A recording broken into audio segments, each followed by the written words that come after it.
குழந்தையாக இருந்த போது ஜவஹர்லாலுடன் குதிரை குட்டி ஒன்று கூட இருந்து வந்தது.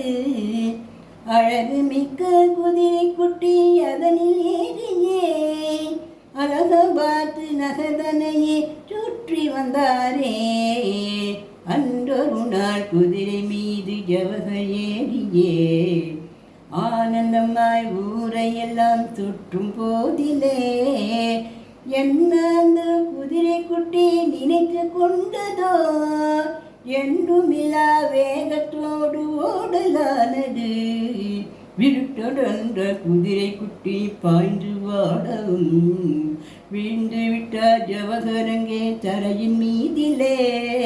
திரும்பி கூட பார்த்திடாமல் குதிரை குட்டியும் சென்று ஜவஹர் வீடு தன்னை சேர்ந்து விட்டது.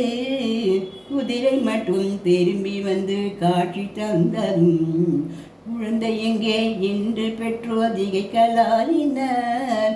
பதறிக்கொண்டு பெற்றோரும் மற்றையோர்களும் பல இடங்களில் ஜவஹர்லாலை தேடலாயினர்.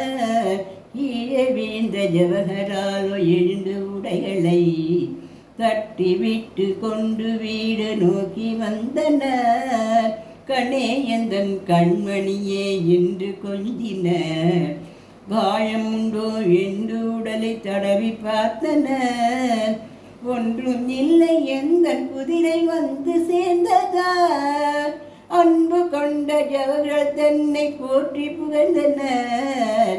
ஒன்றுமில்லை எந்தன் குதிரை வந்து சேர்ந்ததார்.